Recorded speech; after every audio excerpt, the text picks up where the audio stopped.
I'm Emily, just a regular girl working as a florist in a big city shop. Life's pretty straightforward for me: wake up, work with flowers, and sleep. But, let me tell you about the day that kinda turned everything on its head. It was a regular morning with the sun shining bright and the shop bustling with the usual crowd when he walked in. This guy, Tom, was a new face, probably in his late 20s, dressed sharp, and carried himself like he owned the place.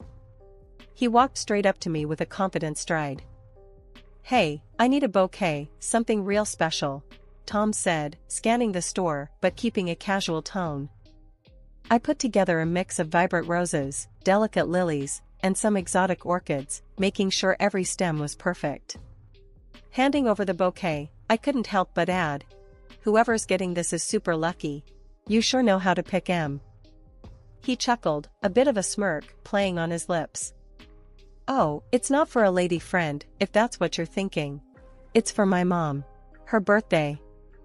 I felt my cheeks heat up a bit. "Oh, right. That's sweet of you." "Yeah, well, she deserves it," he said, his tone softening. "How much do I owe you?" After watching him leave, I shook off the awkwardness and went back to work. But guess what? The next day, just as I was arranging a new batch of tulips, Tom popped back in. This time, he had a different look in his eye. "Hey, Emily, right? I was here yesterday," he started, like I could forget. "Yeah, I remember. Need another bouquet today?" I asked, wiping my hands on my apron. "Nope, not today. Actually, I was wondering if you'd like to grab coffee with me. There's a nice place just around the corner. My treat," he said, his gaze steady. I hesitated for a moment, not really sure what to make of it. Like a date? "Yeah, why not? Could be fun." He shrugged, looking casual but hopeful. I figured why not, it's just coffee. "Sure, let me grab my bag." That coffee turned into dinner, and dinner turned into late-night talks. Tom was charming, no doubt about that. He worked for some big tech company downtown, knew a lot about a lot, and made sure our cups were never empty. Before I knew it, I was laughing more than I had in months, and he was right there with me, matching my smiles with his own. After that first coffee date, things with Tom really took off faster than I expected. He was always popping into the shop or texting me to see when I was free. He liked making plans on the fly, and I guess I liked that about him, kept things exciting. "So, what's the plan for tonight?" I asked one evening as we left the coffee shop, the city lights starting to flicker on around us. "Thought we might catch a movie, then grab some dinner. How's that sound?" Tom replied, his hands tucked into his jeans pockets. "Sounds perfect." I smiled, happy to spend another night out with him. Movie nights turned into concert weekends, and dinners turned into midnight walks along the river. It was like we couldn't get enough of each other. Tom was all about the grand gestures too. He surprised me one night after a particularly rough day at work. "Hey, you look like you could use a break," he said as he walked into the shop, a mischievous grin on his face. "Yeah, today's been crazy. What's up?" I wiped my forehead, dropping a bunch of wilted daisies into the bin. "I think you need a change of scenery. How about we drive up to the coast this weekend? Just you and me?" He leaned on the counter, his eyes sparkling. I couldn't believe it. "Really? Like a mini vacation?" "Why not? We both could use some fresh air, and I know a great little place by the beach," he said, looking hopeful. That weekend getaway was something out of a dream. The beach was beautiful, the food was amazing, and Tom, he was perfect. We talked about everything under the sun, from our crazy childhood stories to our hopes for the future. It was during one of those deep conversations, under a sky full of stars, that he caught me off guard. "Emily, I've been thinking," he started, his voice serious for once. "Yeah?" I turned to face him, the sea breeze playing with my hair. "I don't want to scare you off or anything, but I think I'm falling for you. Hard." He took my hand, squeezing it gently. I felt my heart skip a beat. "Tom, I feel the same way." His smile then was enough to light up the darkest night. Good, because I have something else to ask you. And just like that, a few weeks later, he was down on one knee, right there in the middle of my flower shop, with a ring that sparkled like his eyes did when he smiled. "Emily, will you marry me?" he asked, the shop filled with the scent of roses and lilies. It felt surreal, like a scene from one of those romantic movies we used to watch. But it was real, it was happening to me. "Yes, Tom, of course, I will." The cheers from my coworkers erupted around us, and Tom swept me into his arms, spinning me around. It was magical, unbelievable, and everything felt just right. When we told our families, they were over the moon. His parents hugged me tight, already calling me their daughter. My parents were just as thrilled, talking about wedding plans, and how they'd always hoped I'd find someone who made me smile like Tom did. Life after the wedding was bliss, at least, for a little while. But things started to shift when we found out I was pregnant. It should have been the happiest news, and it was, at first.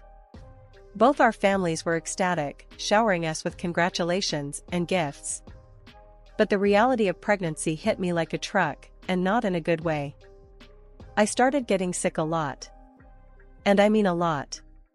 It wasn't just morning sickness, it was all day, can't get out of bed, can't smell anything without gagging sickness. I tried to keep working at the flower shop, but the scents that used to bring me joy were now my worst nightmare. One day, I was trying to arrange a bouquet when the nausea hit hard. I barely made it to the back room before I threw up.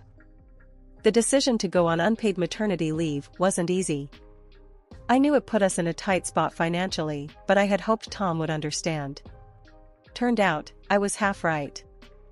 The day I told him about my decision, I could see the change in his demeanor instantly. His usual warm eyes went cold, and his voice had an edge I hadn't heard before. "Unpaid leave? Are you serious, Emily? How are we supposed to handle the bills with you not working?" he snapped, pacing back and forth in our tiny living room. I tried to stay calm, though inside, I was trembling. "I can't work, Tom. You've seen how bad it's gotten. And it's not like I want to be sick." His frustration boiled over, and he threw his hands up in the air. "So what, I'm supposed to just handle everything? What are you going to do all day, sit around while I bust my ass?" I flinched at his tone, feeling a sting behind my eyes. "I'll do what I can at home. I can still handle some chores, maybe start some freelance floral design from the house." "Great, Emily, really great. As if those little gigs are going to cover anything. We need real money." He cut me off, his voice laced with sarcasm. I felt so helpless and trapped, watching the man I loved turn into someone I barely recognized over money issues and my health problems. It was like a bad dream, and I kept hoping I'd wake up. "Tom, please, let's just try to work this out. We're going to be parents. We need to support each other," I pleaded, reaching out to him. He looked at my hand, then at me, his anger slowly fading into resignation. I know. I'm sorry, Em.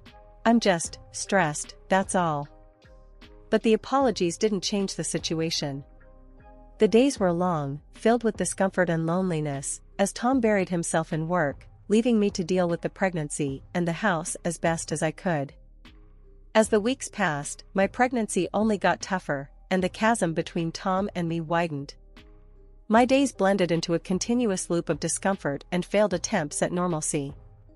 Trying to keep the house together was becoming a nightmare. One evening, Tom came home to find me on the couch, a cold cloth over my forehead, trying to stave off another wave of nausea. The sight seemed to set him off instantly. "Still on the couch, Emily? I thought you were going to handle the chores today," he said, his voice sharp, tinged with irritation. I sat up, feeling a surge of dizziness as I did. "I tried, Tom, I really did. But the smells, everything just makes me sicker. I can't stand for too long without feeling like I'll pass out." He threw his keys on the table with a clatter. "You know, when you said you'd handle things at home, I actually thought you meant it. But every day, I come back to this." I felt a sting at his words, a mix of guilt and frustration building inside me. "I am trying.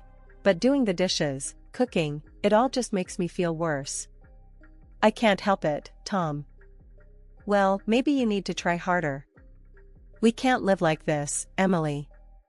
I work all day, and I can't come home to a mess and no dinner. It's not fair. His voice rose, echoing off the walls. The unfairness of his expectations weighed heavily on me. I struggled to my feet, steadying myself against the back of the sofa. It's not fair to me either, Tom. I'm not just lounging around for fun. This is really hard for me. But it's like you're not even trying, he shot back, his anger palpable. All day at home, and what do you have to show for it? I'm out busting my ass to make sure we have what we need, and you can't even keep the house clean? His words cut deep, branding me as lazy and useless, and shame washed over me. But the hurt was turning into resentment. I'm carrying your child, Tom. Our child. Shouldn't that count for something? Don't you think I wish things were different? He paused, looking at me as if seeing me for the first time that evening. I know it's tough, but you calling it tough doesn't make our life any easier. I need more from you, Emily. The room felt colder, the air between us thick with unsaid things. I'm doing the best I can, I whispered, my voice breaking. His face hardened. Well, maybe your best isn't good enough. That night, as I lay in bed alone, his words replayed in my mind. I thought about reaching out to my parents or his, but I couldn't bring myself to worry them or admit how bad things had gotten. The idea of leaving, of taking refuge with my family in another city, flickered in my mind like a distant lighthouse. Yet, the thought of making such a big decision on my own was daunting. By the time I scheduled another appointment with my doctor, the tension at home was unbearable. Tom's patience was thinning by the day, and I was at my wits' end trying to balance my health with his expectations. Sitting in the waiting room, I practiced what I'd say to the doctor, hoping he might offer some kind of solution or at least validate what I was going through. When Dr. Lee called us into his office, I felt a mix of relief and anxiety. Emily, how are we feeling today? Dr. Lee asked as he ushered us in. I glanced at Tom, who seemed disinterested, his eyes fixed on his phone. Not great, honestly. The nausea is really bad, and it's causing some problems at home, I admitted, my voice shaky. Dr. Lee frowned, concerned. Nausea can be tough, especially if it's severe. Tom, are you aware of how this is impacting Emily? Tom looked up, slightly annoyed. Yeah, I know it's bad. But we all have our burdens, right? I work all day, and I come home to more stress. It's hard all around. The doctor nodded, his expression serious. Yes, it's hard for both of you. But it's important to understand that what Emily is experiencing is not within her control. It's a physical reaction to pregnancy hormones. Some women have it worse than others. Yeah, but how long is this supposed to last? I mean, is there something she can do to just get over it? Tom's frustration was evident. Dr. Lee took a deep breath, choosing his words carefully. Unfortunately, it varies. Emily, we can try a few different medications to help manage the symptoms. It's not about getting over it, but managing it so she can have some quality of life. I nodded eagerly, grateful for any help. That sounds good, anything to help ease this. Tom shrugged, not fully convinced. So, what? Are these meds going to fix everything? Can she start doing more around the house then? It's not a cure, Dr. Lee explained patiently. It's to help her cope better. As for household duties, it might be wise to adjust your expectations during this time. Pregnancy isn't a one-size-fits-all situation. Tom sighed loudly, his impatience showing. So I'm supposed to just keep handling everything? This isn't what I signed up for. The room went silent for a moment, the tension thick. Dr. Lee looked between us, his expression softening. Tom, this is a temporary phase. It's a time when support is crucial. Perhaps, considering some temporary help at home could relieve some of the pressure. I'm not hiring someone to do chores when we're already tight on money because of the unpaid leave. Tom snapped back. Dr. Lee tried again to explain, emphasizing the reality of my symptoms and the need for empathy and support. Tom, understanding and patience are vital here. It's not about one person doing more or less, it's about adapting to challenges together. However, despite Dr. Lee's efforts, Tom's frustration seemed only to grow. He stood abruptly, shaking his head. This is all just excuses, isn't it? You just don't want to do anything. I'm tired of this. With that, he walked out of the room, leaving me behind with the doctor. Dr. Lee gave me a sympathetic look, his disappointment evident. I'm sorry, Emily. I tried. One evening, out of nowhere, Tom dropped a bombshell. So, my boss, Mr. Henderson, is throwing a big party next week. He's a big family guy, loves seeing everyone with their spouses. That means you're coming with me, Em. The news hit me like a ton of bricks. The thought of a social gathering was overwhelming with how sick I'd been feeling lately. Tom, do you think that's a good idea? With how I've been? I started, hoping he'd understand. No, Em, it's not up for discussion. Mr. Henderson notices these things. It's important for my career that we both show up, he said firmly, cutting off any protest I might have had. But the people, the noise, the smells. I don't know if I can handle it, I replied, my voice weak, already dreading the thought. Tom's expression hardened as he crossed his arms. You have to, Em. It's important for my career. Can't you just try to hold it together for a few hours? The drive to the venue was tense, with Tom going over his talking points, while I tried to steady my breathing and calm my churning stomach. When we arrived, the blast of music from inside the venue hit me like a physical wave, and the mingled perfumes and food odors made my head spin. Remember, smile and try to look like you're having a good time, Tom whispered as we entered, his grip on my arm a bit too tight. I nodded weakly, managing a smile as a few of Tom's colleagues came over to introduce themselves. They were all smiles and handshakes, but all I could focus on was the overwhelming scent of perfume and food. It wasn't long before I felt the nausea rise, fast and unforgiving.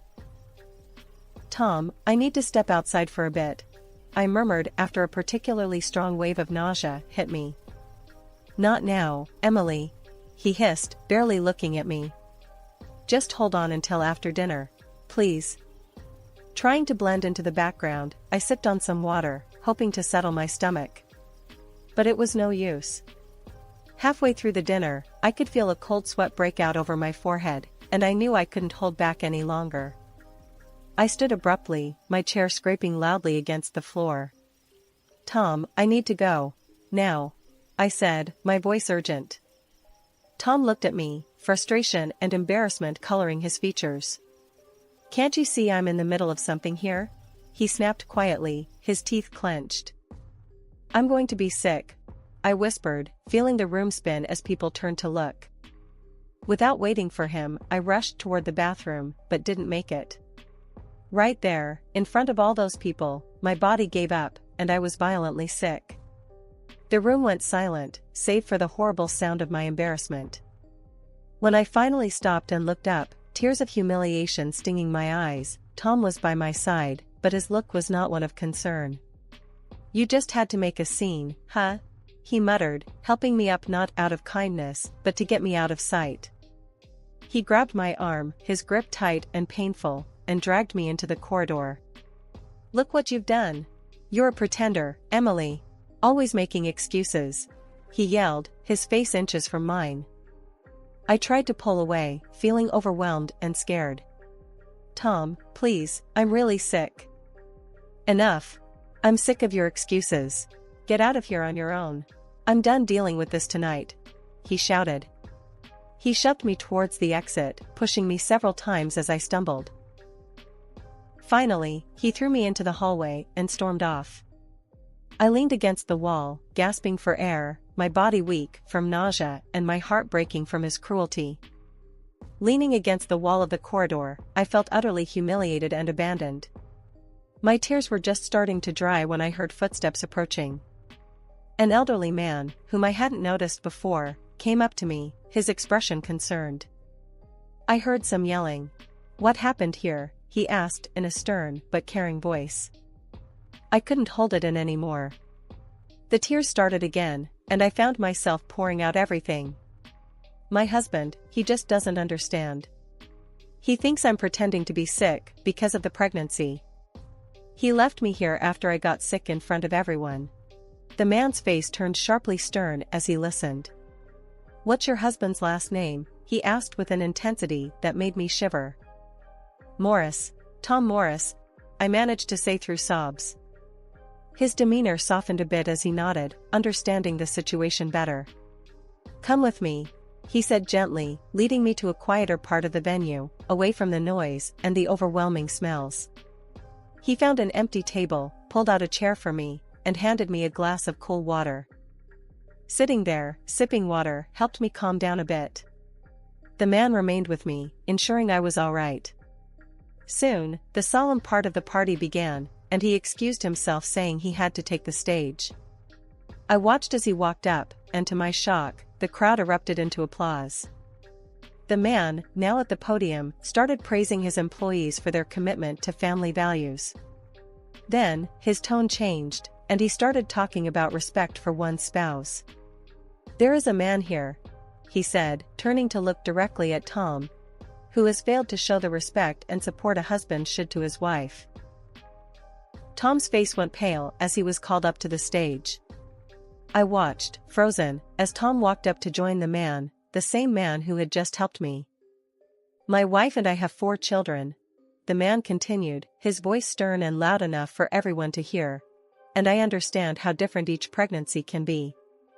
It is no excuse to mistreat or doubt your spouse."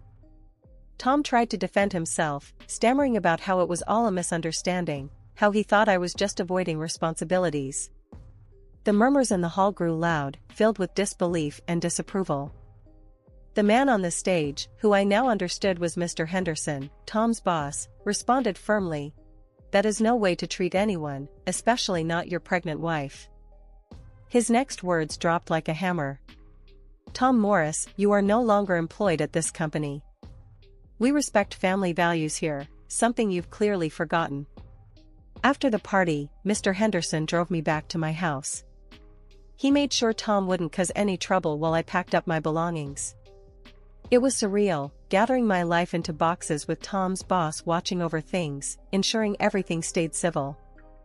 Tom was silent, his anger from the night before replaced by a sullen quiet. Mr. Henderson didn't say much either, but his presence was a solid reassurance that I wasn't alone in this. Once everything was packed, Mr. Henderson drove me to a hotel. The next few weeks were a blur of finding a new apartment and dealing with the legalities of separation. When Tom's parents heard about what had happened, they reached out, full of apologies and offers to help. Despite everything, I was grateful for their support. They helped me cover the rent for my new place for several months. Life in my new apartment was quiet. I spent days preparing for the baby and nights wondering about the future. When my son Jack was born, it was like a light came back into my life. Holding him for the first time, I knew that no matter what had happened, starting over had been the right decision. Divorce proceedings were tough. Tom fought against it at first, but eventually gave in. Mr. Henderson was instrumental once again, providing a corporate lawyer to handle my case. The lawyer was sharp and empathetic, helping me secure a settlement that included compensation for emotional abuse and child support. The financial security was a relief. It meant I could start anew without constant worry. With my life somewhat stabilized, I returned to the flower shop. Mrs. Jenkins, my boss, welcomed me back with open arms. "We've missed you, Emily. The flowers haven't been the same without you," she said on my first day back. Working again felt therapeutic. Arranging bouquets, advising customers, and tending to the plants, I found peace and a sense of normalcy that had been missing from my life for too long. One afternoon, while arranging a particularly beautiful set of roses, my phone rang. It was Mr. Henderson checking in. "Just wanted to see how you and Jack are doing, Emily," he said, his voice warm over the phone. "We're doing well, thank you. Back at work, and it feels right. I responded, smiling as I snipped the stem of a rose. That's great to hear. Remember, you ever need anything, I'm just a call away. Ending the call, I looked around at my surroundings, the colorful flowers, the photos of Jack I had pinned up by my workstation, and the gentle hum of daily life in the shop. It all felt like a new chapter had truly begun.